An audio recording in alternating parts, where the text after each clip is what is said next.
A new Christian nationalism documentary with David French, Russell Moore, and others claims that Christo-fascism is on the rise. But is that the real threat our country is facing? Also, Ann Coulter and other conservatives are calling people like me radical and extreme for our basic pro-life position. I've got a response to that. And also, producer Bree has some very controversial takes about Christmas music. We've got all that and more on this episode of Relatable, which is brought to you by our friends at Good Ranchers. Go to goodranchers.com. Use promo code Allie for a discount. That's goodranchers.com, code Allie.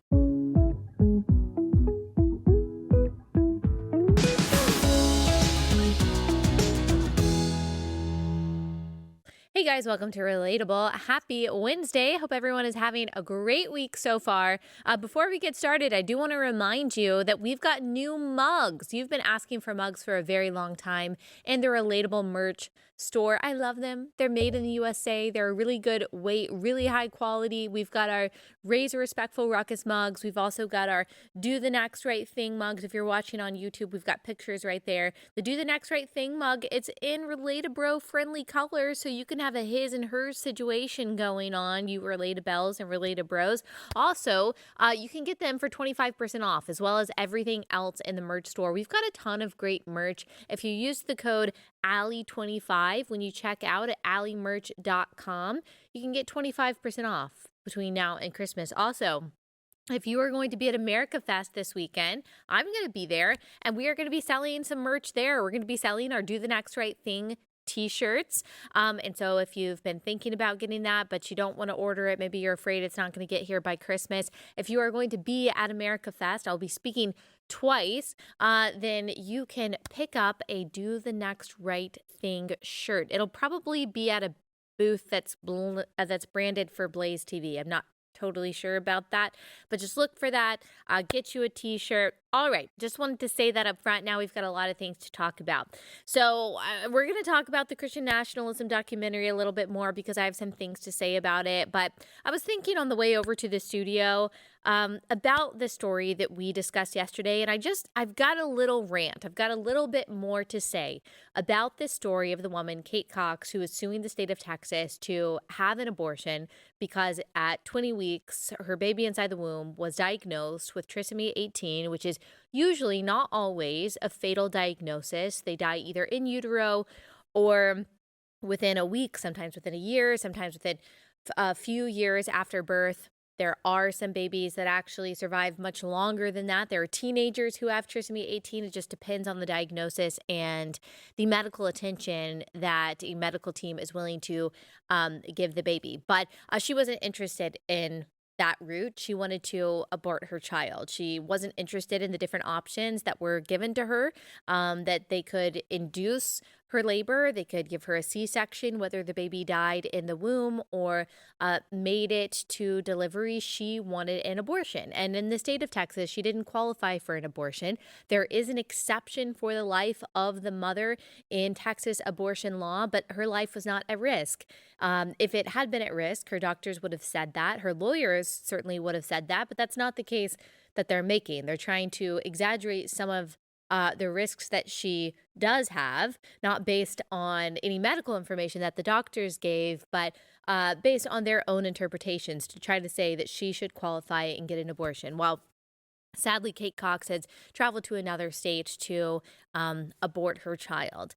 And I've been talking about this. A lot of pro-life conservatives have been talking about this. And we've gotten quite a bit of blowback, which is normal. It's very normal for the pro-life position to be called extreme, to be called radical, to be called cruel, Handmaid's Tale, all of these silly things that we've heard a million bajillion times from the left. But we're getting it also from the right. We are getting it from people who call themselves conservatives and even people who call themselves pro-life, saying that our position, that this baby with a terrible, very sad, tragic diagnosis, that baby is a human being, and therefore he is entitled to human rights, the most fundamental of which is the right not to be murdered, the right to life.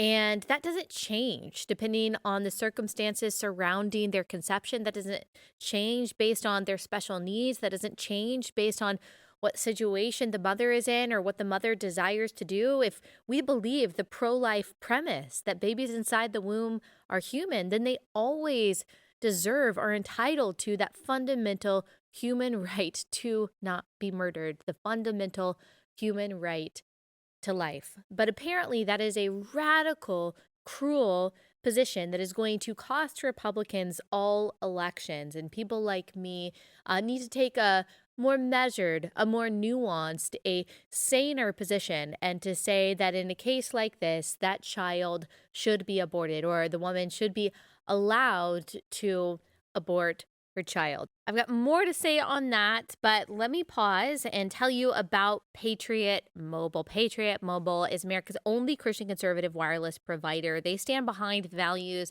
that you and I do, and they are not donating money like these other wireless providers are to causes and politicians that are working against us. Instead, they're fighting for the Second Amendment. They're fighting for unborn lives just like you and I are. So make the switch to them. They've got great customer service. They make it really easy. Plus, they'll offer you a free smartphone right now with promo code Friday76, patriotmobile.com/Allie.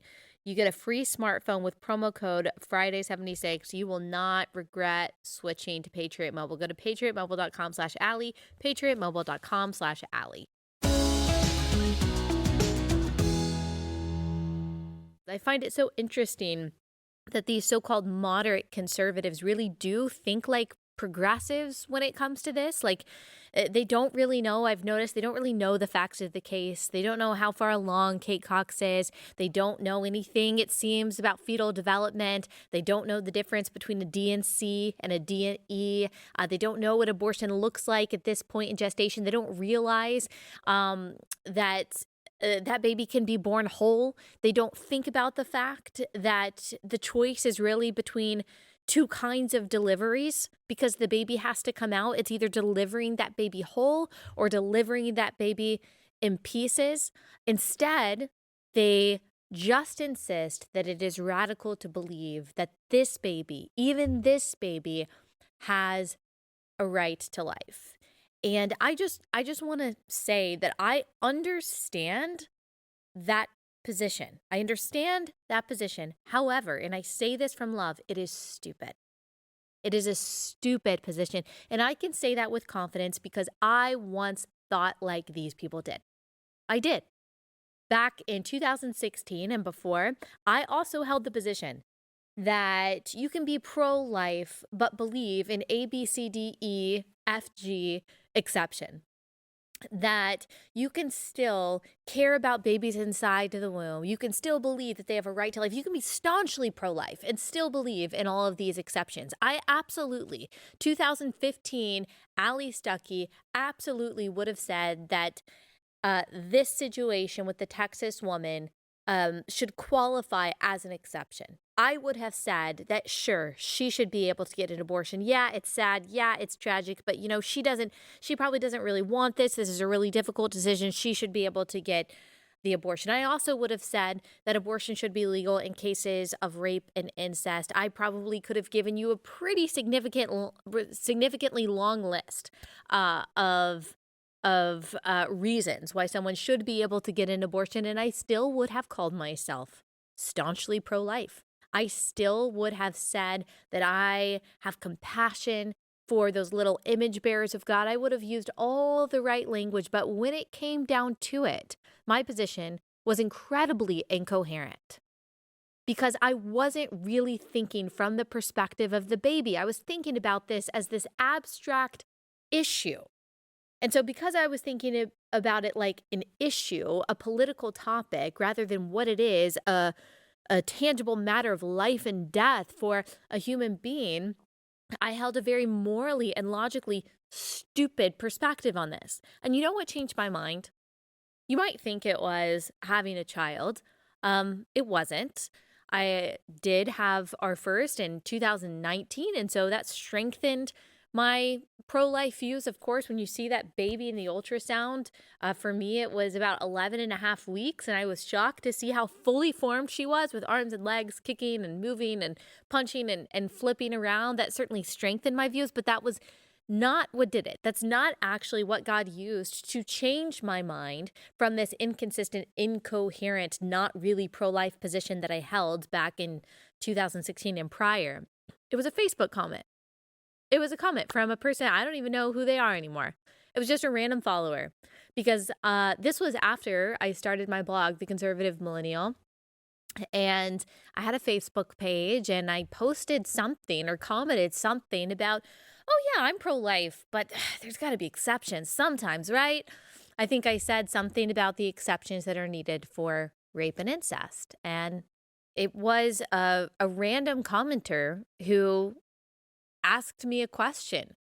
Why do the circumstances surrounding that child's conception change whether that child has a right to live or not?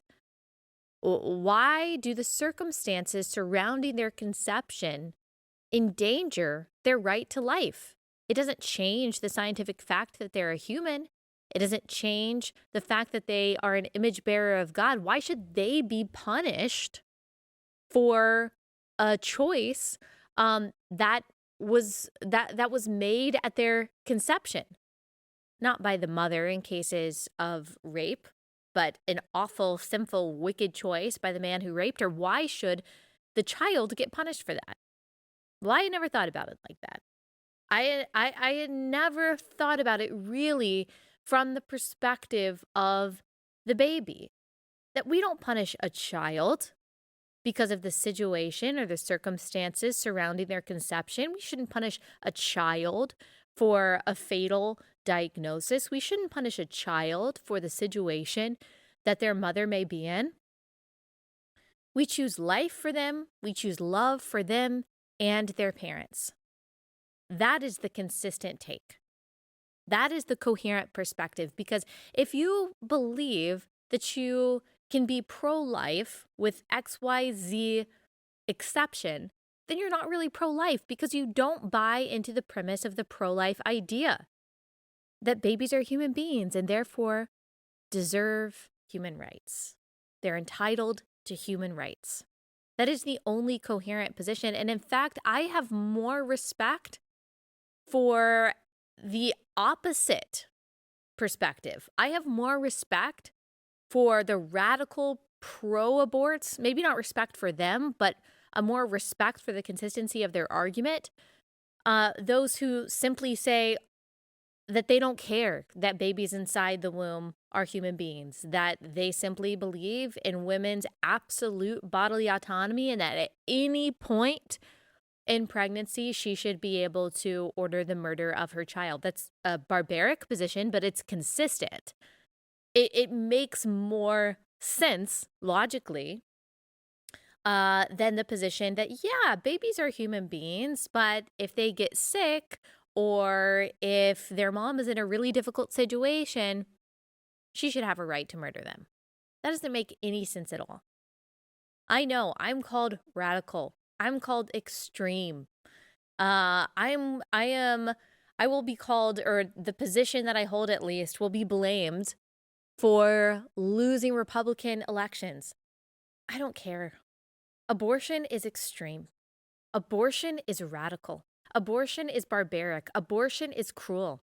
There is never a good or humane or sane justification for poisoning or dismembering a child. They're simply not. Look, pro-choicers, because that's what you are. If you believe you're pro-life, but there are XYZ exceptions, you're pro-choice. Just understand this. Can you understand this? Because this seems like really difficult for pro-choice people to grasp. Like, I know all of your arguments backwards and forwards. Like, I would, by the grace of God, take absolutely any pro-choicer in any debate or any discussion. Like, I'm not intimidated. I'm not afraid at all. I know all of your arguments. I understand them backwards and forwards. Pro-choicers, are extremely, I'm sorry, but extremely ignorant, extremely ignorant when it comes to abortion, when it comes to fetal development, when it comes to gestation, when it comes to pro-life arguments, just extremely ignorant. But here's what I want you to understand is that we pro-lifers really believe, we really know that babies inside the womb are people, that they're human beings. They're not potential human beings. They're not a potential life. They're not just clumps of cells. They're human beings, and therefore they're entitled to human rights. Every idea that we have about murder outside of the womb, we apply to people inside the womb.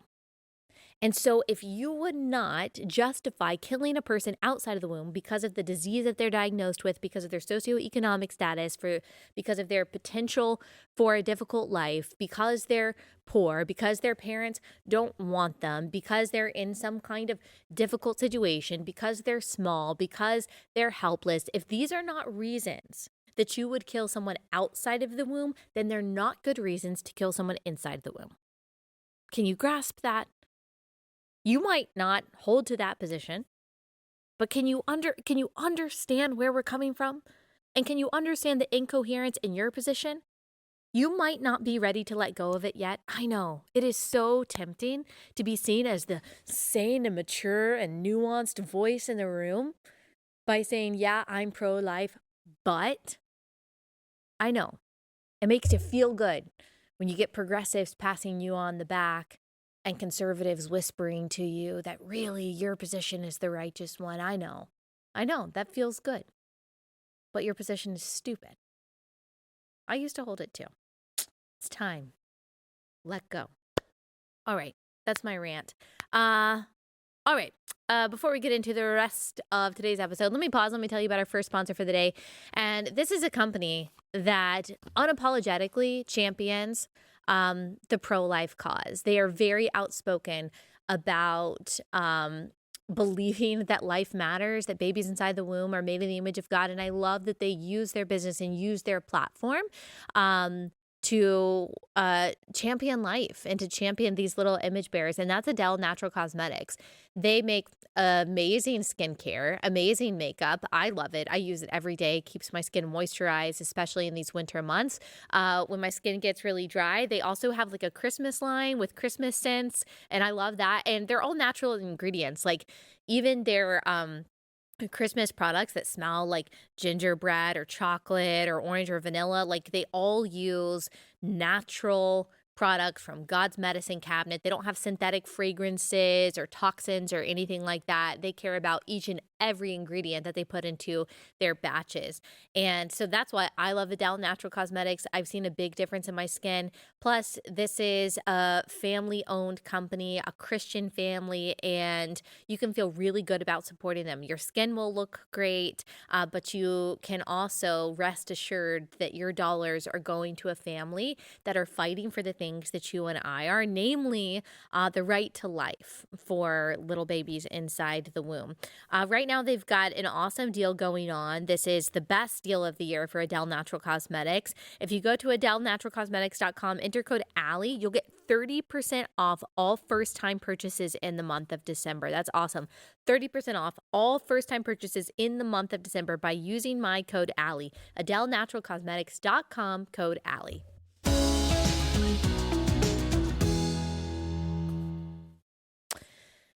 All right, so we know the problems that our nation is facing, right?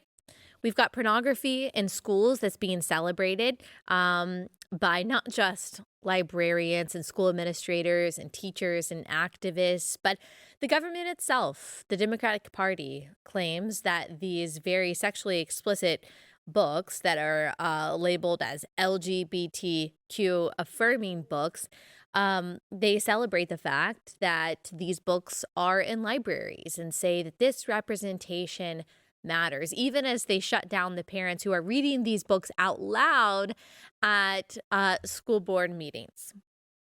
We've got abortion, which we just covered, the violent killing of babies that happens every day, totally legally. We've got the butchering of the bodies of people who say that they're confused about their gender. This includes children. This includes adolescents. We understand that the Biden administration is weaponizing its power to force people to participate in this madness, taking away free school lunches from schools with students in poverty if they don't allow boys into girls' restrooms. We can link a past episode on that if you doubt it. We've got a lot of moral issues that are facing our country. Got a two-tier justice system. We've got absolute rot in academia. Every single institutionalized power that be has been completely captured by progressivism, by this up is down, right is wrong ideology. This manifestation of Romans 1 is at the very top of every global and national institution, whether you're talking about the WHO, the UN, WEF, the federal government, many state governments, our public education system, academia, the mainstream media, Hollywood. They are all lockstep in most of these moral and cultural issues. It's not really a debate. Not really. It's not a serious debate. Which ideology has more power and uses its power to punish any dissent.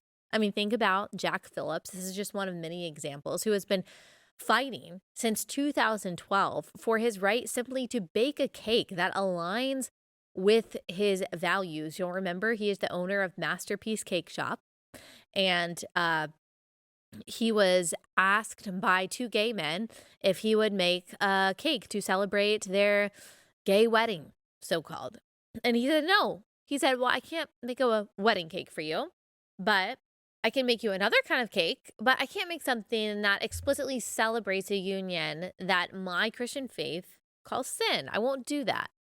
And he was sued by this cruel activist couple, and Colorado ruled against him and said, nope, bake the cake, you bigot. While it was eventually taken to the Supreme Court did rule in his favor, not on the grounds of religious liberty, but just said, look, Colorado treated this person with express hostility towards his Christian faith, and so therefore we're not going to agree to the decision that the Colorado court made. And he is still fighting. He's still fighting because now you have trans activists, all kinds of LGBTQ activists targeting him and requesting that he make cakes that they know that he cannot morally make. And so Alliance Defending Freedom has been representing Jack Phillips for a very long time. He has poured out thousands of dollars of his money, so much of his time. I mean, I've met him before. Back in like 2017, I think, I started a GoFundMe for him, which, I'm definitely not patting myself on the back for that because that takes like zero effort. It was all of you, all the people who followed me that donated money, and I think raised over like $30,000 for him. And I met Jack Phillips a few years ago, and that was the first time I had met him. So gentle, so sweet, so kind, and his eyes just welled up with tears, and he told me that all of those donations that you guys sent so many years ago actually helped him keep his business open at the time that he was draining his resources and his time trying to defend himself from LGBTQ activists. And so this is a Christian who literally was just minding his business, just living his life, and you have LGBTQ activists who have weaponized the power of the government to try to force him to bake a cake in their favor. It's the same thing with Lori Smith. It's the same thing with florists and artists and coaches and teachers and all kinds of people who just want to live in a way that abides by their moral code, especially when it comes to sex and gender, who are sued, who are fired, who are discriminated against. We constantly hear from the LGBTQ progressive side, just mind your own business, stay in your own lane. We literally are, and you guys are hunting down Christians to target and then sue and then ruin. So there's really no serious debate about who is in charge and who has the power and who is trying to interfere in the lives of whom. It's the progressive side. Duh. And yet we hear that Christian nationalism is the big threat our country faces. Christian nationalism is causing all the real problems. It's Christian nationalism that we have to fear. It's Christian nationalism that's rising to prominence and power. And there's a new documentary. Phil Vischer is in it. He is the guy who created VeggieTales. I mean, talk about such a different person with a different mission now. David French, of course, Russell Moore, several other people are in it who would call themselves progressives. Now, those people, Russell Moore, David French, and Phil Vischer, wouldn't call themselves progressive. They might even call themselves in some ways conservative, which is funny. But they're in this, and it's a documentary about the dangers of Christian nationalism, that this is the real threat that we have to focus on. So here's a clip from the documentary. They're told over and over and over again that you're in danger. You need to fight if you don't want to lose your country. We are in a civil war between good and evil. This is not a movement about Christian values. This is about Christian power. What happens to the people who don't believe this stuff?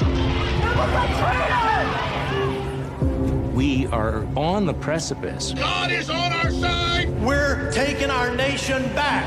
The thing that keeps me up at night is that we lose democracy. Does that seem possible? Yes.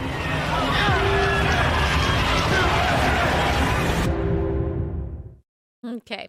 So we talked about this a little bit with John Cooper on Monday. You can go back and listen to that episode, but I just had more to say about this. So I can say up front what I've said for years now. If by Christian nationalist, what you mean is someone who believes that America is the new Israel, is God's chosen country, that the future of America determines when Jesus is coming back, and that we are called to build a theocracy here where we force people to bow down at the cross of Christ, and we use Jesus to round people up and force them into conversions. If by Christian nationalists you mean the people who caused violence on January 6th and stormed the Capitol and are calling for executions for non-Christians, if that's what you mean by Christian nationalists, then yes, of course I condemn that. Of course. I know, I don't know anyone, and I don't know anyone who knows anyone who falls into that camp. I'm sure they exist. They mostly exist online. I think most of those people are bots. But I'm sure that there are people who believe those things. If by Christian nationalist, that's what you mean, then yeah, that's just theologically incorrect. That's theologically incorrect. America is not God's chosen country. We might have reaped special blessings, gracious blessings. We have, and that's incredible. The future of America does not determine when Jesus is coming back. No one knows the day or the hour that Jesus is coming back. And we are not called as Christians to establish a theocracy. But Christians are called to bring our worldview to the voting booth. We are called to allow our faith to influence how we vote and what we think about each policy. Everyone in the United States in this representative democracy has a right to do that, has a responsibility to do that. But what we are hearing from those who decry Christian nationalism as this great, big, prominent, pervasive threat, what we hear is that Christians are not allowed to do that. That Christians are the only ones who cannot bring our worldview to the voting booth. That we can be personally against abortion. We can be personally against transgenderism. We can have our own personal beliefs about marriage and about these moral matters, but it is fascism the second you allow those personal beliefs to become political. But that's not true of any other group. It's okay for progressives to bring their worldview to the voting booth. It's okay for an atheist to allow his secular humanism to inform his vote. It's okay for people of all different kinds of religious backgrounds and all different kinds of worldviews to bring their beliefs to the public square and allow that to shape what they think about policies. But when Christians do it, it's theocratic fascism. When Christians do it, it's scary Christian nationalism. When Christians do it, it is the number one threat to democracy that exists. Don't you see what's happening here? Don't you see that they're just trying to scare Christian conservatives out of voting in alignment with our faith? Don't you see that they're just trying to neuter you? Don't you see that they just don't want Republicans to win? That's what it is. Like it's really that superficial, that they just don't want Republicans who abide by their Christian faith to win. They believe that the only future for Christianity in the United States is a neutered future, a future in which Christians completely push our faith to the side, categorize our faith over here, and then just allow progressivism to run rampant. That's what we hear. And I'm just not jiving with that. I'm sorry. I'm not really sorry, actually. Because the things that they don't want us fighting against are things that are an assault on the Imago Dei. They don't want my faith to inform what I think about abortion, what I think about transgenderism, what I think about marriage, but they do, and they have to. And me bringing my faith to the voting booth is not forcing you to become a Christian. I'm just doing the same thing you, atheist progressive, are doing. You're bringing your personal beliefs into the public square, and so am I, and may the best idea win. That's how this whole thing is supposed to work. But Christians are supposed to bow out of the fight. We're not supposed to care about the babies being dismembered inside the womb. You're not supposed to care about the bodies being butchered by derelict doctors. You're not supposed to care about the rising crime, and you're not supposed to push for real justice against criminals. You're not supposed to care about these things. You're not supposed to bring your moral beliefs into the public dialogue about politics and culture and morality, conservative Christian. Everyone else can, but you can't, because when you do it, it's the Handmaid's Tale. When you do it, you're a fascist. That's what's going on here. Now, I say this as someone who, one, I voted for Trump twice, but also I am not the world's biggest Trump fan. I'm not. Like, y'all probably know that about me. There are other candidates that I think would be way better presidents. That's a fact. But I also understand that he is simply not the threat to democracy that these people say that he is. And I understand that people who vote for him, like I have, are not these crazy, radical, extreme, theocratic fascists that the media and this documentary wants you to believe that we are. We're just not. We're just people who think that it's wrong to abort babies. Like, we're just people who believe in free speech. We're just people who believe in the Second Amendment. We're just people who don't believe that the government should be threatening to take away parents' custody of their children because they won't chemically castrate their 10-year-old son. Crazy. I know. We're wild out here. But these are just the things that we believe, things that were common sense, things that everyone believed 10 to 20 years ago. Yeah, are there some extreme people out there? Are there some truly authoritarian, dictatorial people out there? Yeah, but they don't even come close to the dictatorial, tyrannical people on the left. Not even close. Not even close. If you want to see who the real dictators are, all you have to do is look at the Democratic Party. And in fact, I think that these accusations of scary Christian nationalism, I think it's projection. Because they are constantly on the left trying to morally manipulate us and emotionally extort us into buying into their views. They use religion, they use all kinds of emotional and spiritual tactics to try to convince us that being on their side is the righteous and the moral thing to do. So when Kamala Harris or when Stacey Abrams or when Joe Biden, when Pete Buttigieg, when they use the Bible to try to say that we must be pro-choice and scared to have children because of climate change and all these policies that they want us to support, that's fine because the ends justify the means. But if we allow the Bible to inform what we think about things like abortion, then it's scary, scary fascism. Um, I've said this so many times, but it just seems to still be a sticking point for a lot of Christians. You don't have to worry. You don't have to worry about the rise of Christian fascism. There's like 2 people in the entirety of the United States that have those beliefs. You need to be worried about the complete institutional capture of every national and international entity by progressivism. You think BlackRock and Vanguard and all these organizations are pushing Christian conservatism? They're not. Okay?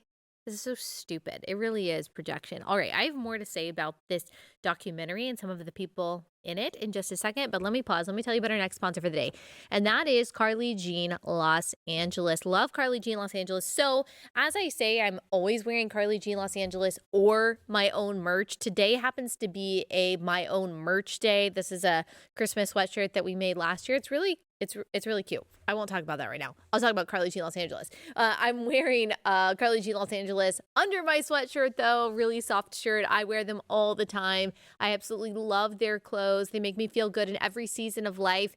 I'm still postpartum right now, so not like the most confident ever about how I look. And yet I know that I can put on an outfit from Carly Jean Los Angeles and feel really good, feel really stylish. And I just love them so much. This is another Christian company that champions the values that you and I have. So spend your money here if you're going to buy clothes rather than at those other women's clothing places that are supporting abortion and things like that. Go to carlyjeanlosangeles.com. They've got a deal going on. Use code relatable25 for $25 off in order of $125 or more. Or code relatable50 for $50 off in order of $200 or more. This excludes final sale items, and there's always free shipping on orders over $100. This is a one-time use code, just FYI. So go to carlyjeanlosangeles.com, use promo code relatable25 or relatable50.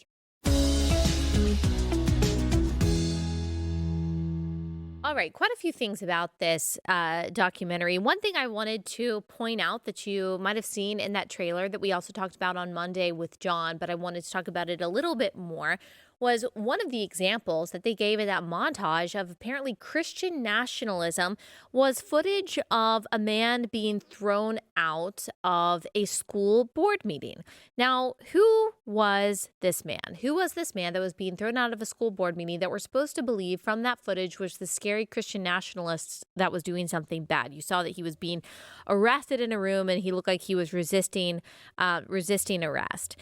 This was a dad by the name of John Teagues out of Loudoun County, Virginia. Now, why was he getting arrested? Why was he making a ruckus in this school board meeting? So this is according to the Federalist. He was arrested on June 22nd, 2021, after he tried to express his concerns about the school district's quote-unquote moral decay. He was one of more than 250 people who had signed up to speak during the public comment section of Loudoun County School Board meeting regarding the board's new transgender policy proposal. The proposal mandated that employees use preferred pronouns, so-called, and would allow students to use preferred restrooms regardless of their sex.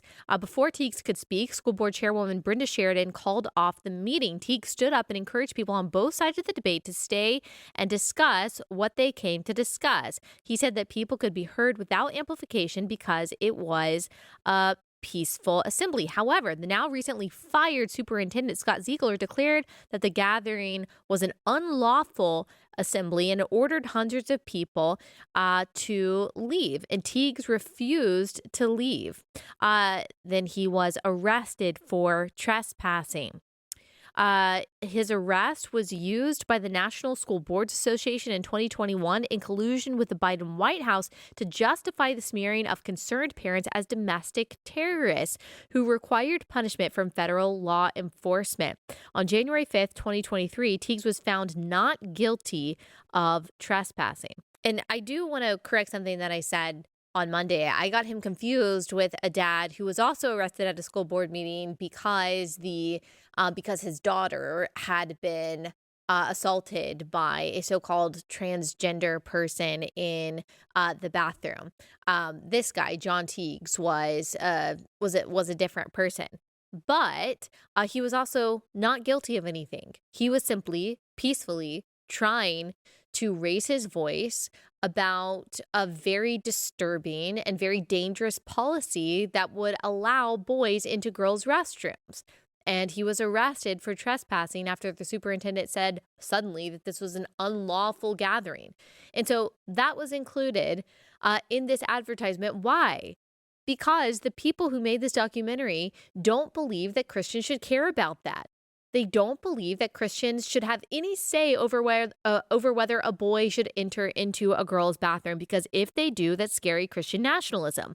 They're trying to intimidate you out of saying anything. They're trying to intimidate you away from defending your children, defending gender, defending things that matter, defending the things that keep your family safe. They don't want you to say anything about it because they want you to be scared of being called a fascist and a Christian nationalist. They're okay with you being a Christian as long as you don't act like it.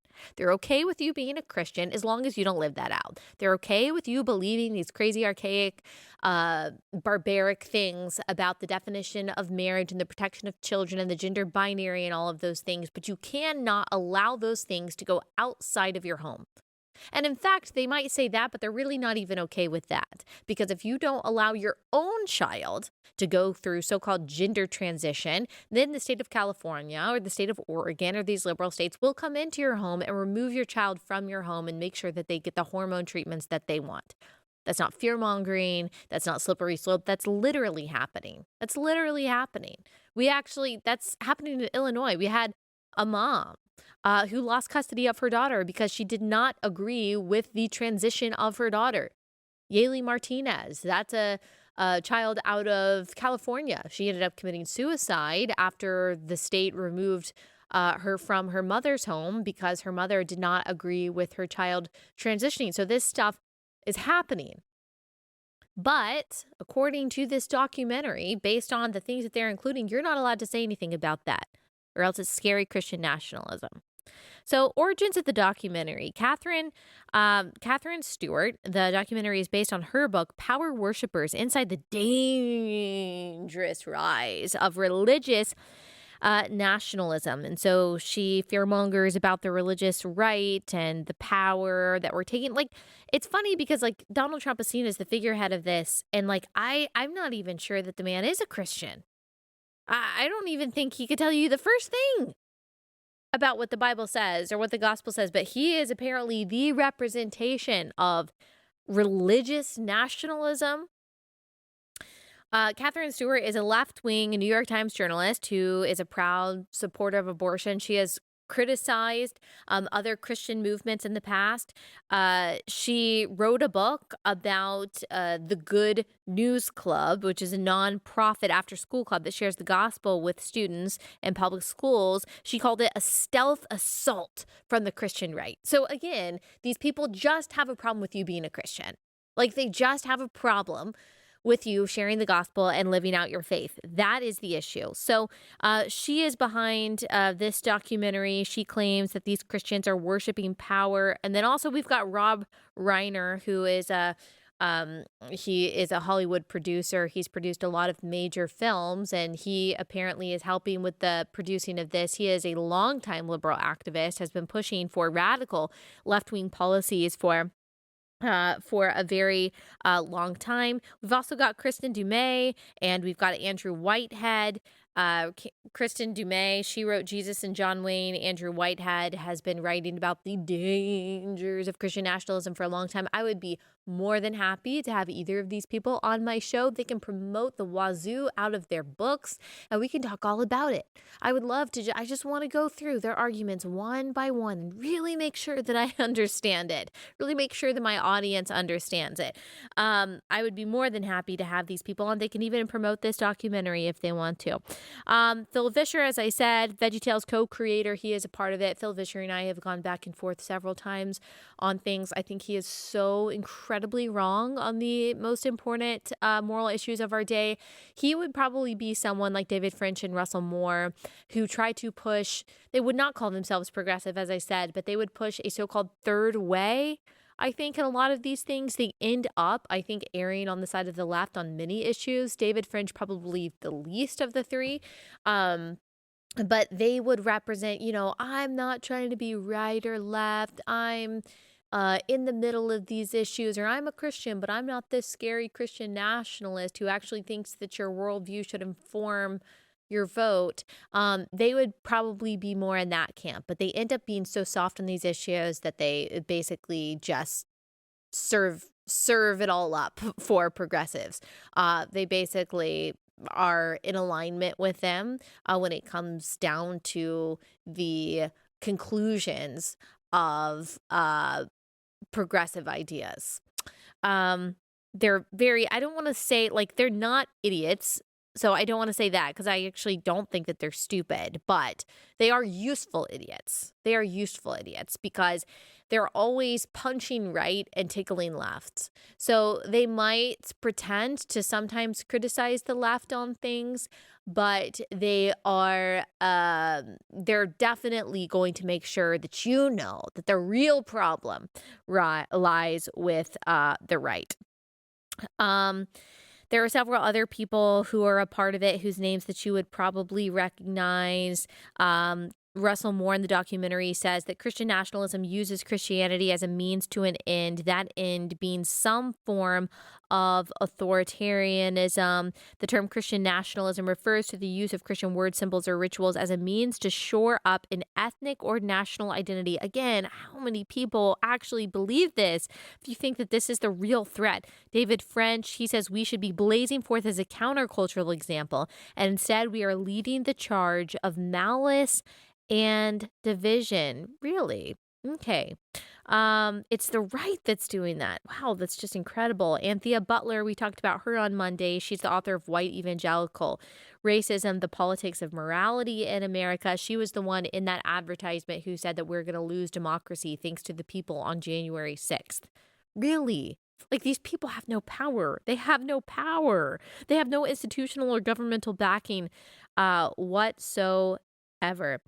Kyle Mann said this. I thought this was funny. He said, he's of the Babylon Bee. He said, avowed atheist Rob Reiner. I'm looking for Christians to interview in my documentary, Slamming Christians. David French, Phil Vischer, Russell Moore. Say no more, fam. Yeah, that's typically how it goes. And so just be on the lookout for this. If you see people sharing this in your life, you got to talk to them. You got to talk to them. You got to hold them by the shoulders and say, look at where the power actually is. They are just trying to ensure that there's no dissent. They're just trying to silence any last dissenting voice to the zeitgeist of progressivism. That's all that's happening here. Like, we can have theological debates about some of the theological mistakes that these actual Christian nationalists are making, those that you see January 6th, whatever, making ridiculous claims about America and God and the Bible. We can talk about those things, but let's not pretend that this power or that this movement has any real power. Come on, let's live in reality. But I do want to read you some headlines because this is going to be the line that we hear over and over again in 2024. Far-right MAGA theocrats, most dangerous threat to America. Former Playboy White House reporter, says MAGA and Christian nationalism are a bigger threat to U.S. than Hamas. I can't. Bree's laughing. She's trying to stifle her laughter. Do you want to know, Playboy reporter, what Hamas would do to you? Like, you live in this country right next to all these so-called Christian nationalists, and you're just able to live your degenerate life freely without consequence at all. Do you want to know what would happen if you went to Palestine? You'd be dead. You'd be dead, boo. Okay? But here you are, just living your life here next to all these scary Christian nationalists. You would be raped and beheaded by Hamas. You actual insane person. On the Bill Maher Show, Democrat strategist James Carville claims that Speaker Mike Johnson, who is in a lot of hot water for being a Christian who says Christian things, and Christian nationalism are a bigger threat to America than Al-Qaeda. They really believe that. James Carville, by the way, is seen as like a moderate, a sane voice among Democrats. That's what you're going to hear in 2024. They are going to be manipulating Christians so hard, telling you that it's fine to be a Christian, just don't vote like it. Oh my gosh, you have to repudiate that nonsense as fiercely as you possibly can. And they are going to try so hard to empathy shame you and say the right and the righteous and the moral and the loving thing to do is just to vote for abortion, vote for transgenderism, vote for progressive tyranny. They want so badly full power and to gaslight you into thinking that voting according to your conscience is grabbing for power. You got to call them out, and you can't believe a second of it.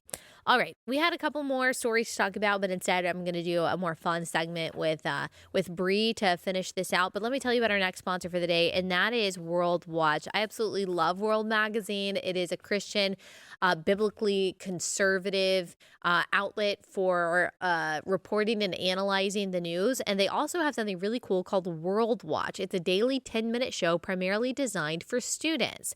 So students can discover what's happening in the world, understand major concepts in the news by engaging in this really fun and creative and adaptable format. Whether you're discipling your kids or teaching students in a classroom or simply growing tired of reactionary media outlets, this program brings curious people of all ages together by facilitating deep discussions, safely and calmly covering challenging topics, and reminding us that whatever the news, the purpose of the Lord will stand. Gosh, this is so important. I mean, students, especially in the public school system, but in a lot of private schools too, are being taught propaganda. They're being taught anti-biblical views of the world. And so if you want your child to be aware of what's going on, but through a perspective that is godly and again, that is calm and kind and is assuring, then connect to World Watch. You can go to worldwatch.news/Allie for 3 months of unlimited episodes. It's typically $6.99 a month, but with that link, you can get 3 months of unlimited episodes for free. Worldwatch.news/Allie, worldwatch.news/Allie.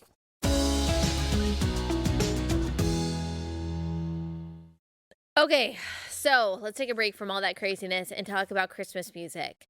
Bree was like, I'm dying to tell everyone what my least favorite Christmas song is.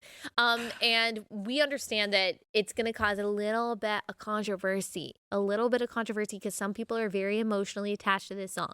Now, Bree, I want you to tell us, what is the worst Christmas song, and you have to sing it. Bree actually can sing, but she's never sung for me, and I guess she's not going to sing for Relatable. So you can speak not this it, song. Okay, the worst Christmas song is Christmas Shoes. Wow. Why do you hate children? I know.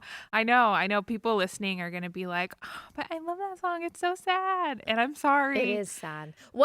Explain what you hate about it. And okay.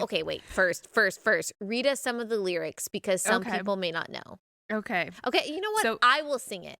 Wanna buy these shoes for my mama, please. 'Cause it's Christmas Eve and these shoes are just her size.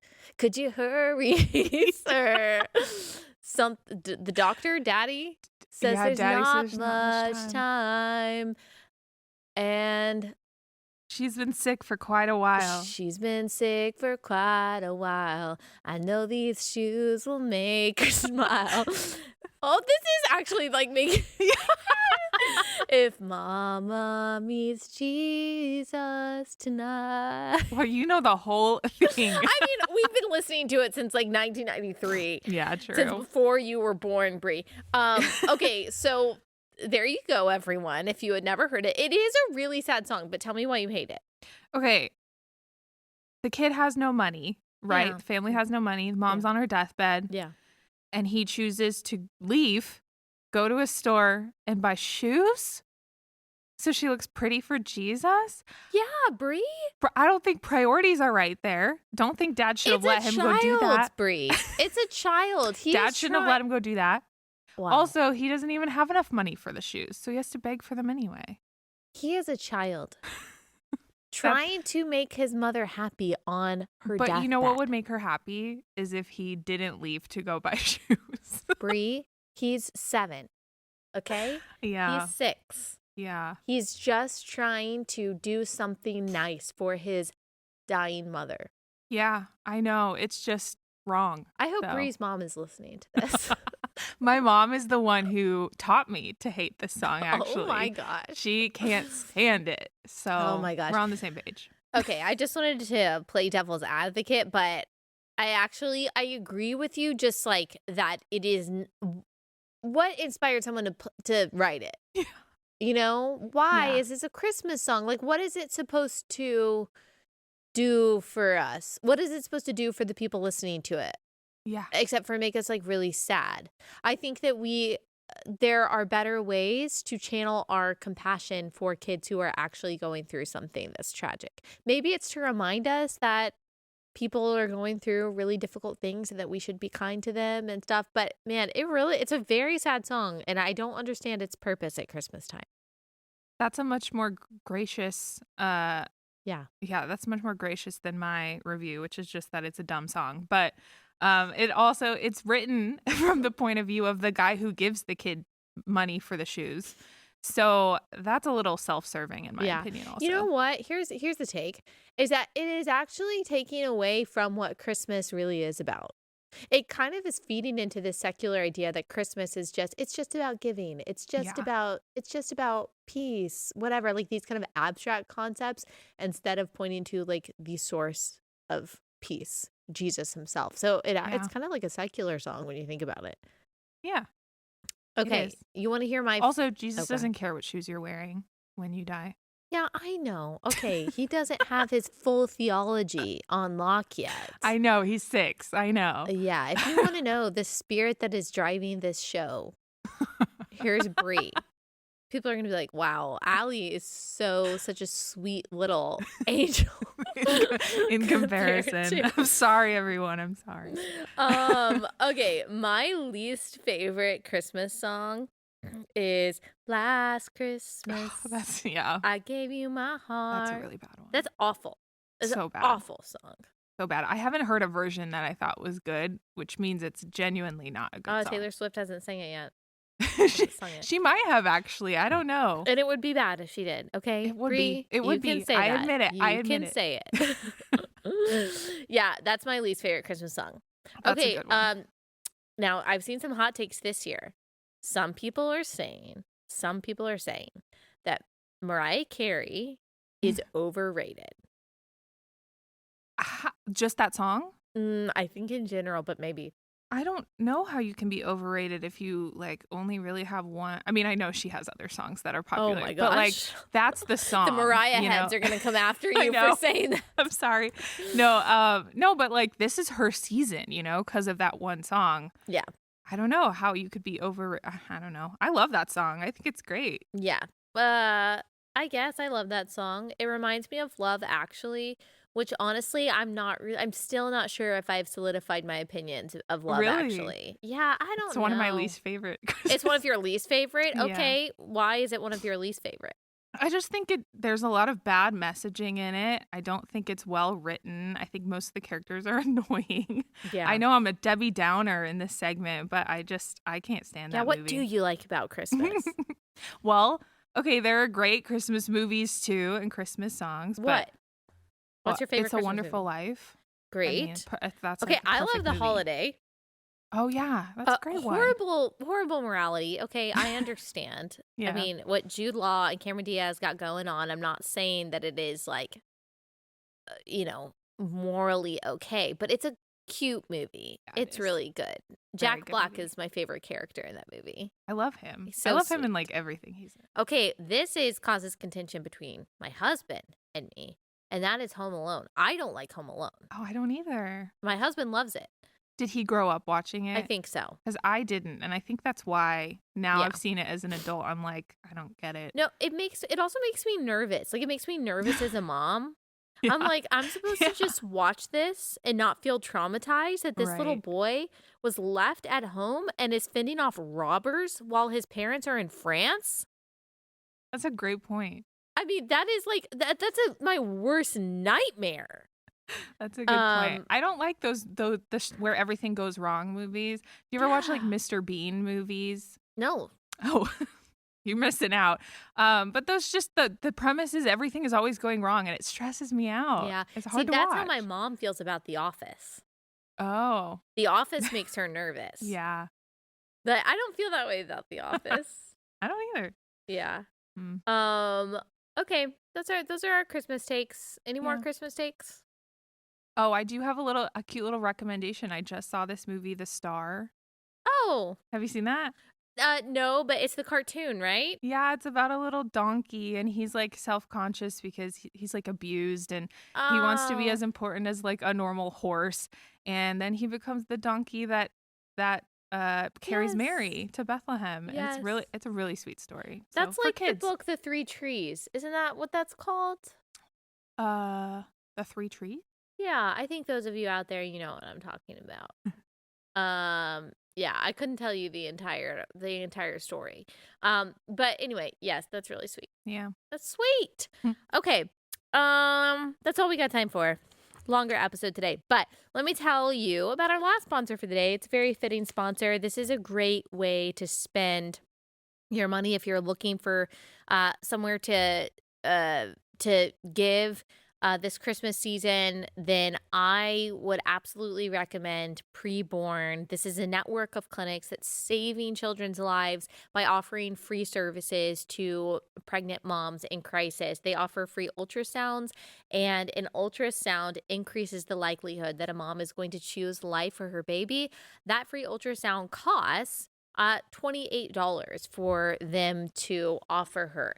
And so they need our donations in order to provide this for these women. So if you can donate just $28, or if you can donate whatever your best gift is, that can help save a life. It makes such a big difference. If you dial pound 250 and say the keyword baby, you can donate securely there, or you can go to preborn.com/Allie, preborn.com/Allie, and you can give your best gift there. Preborn.com/Allie.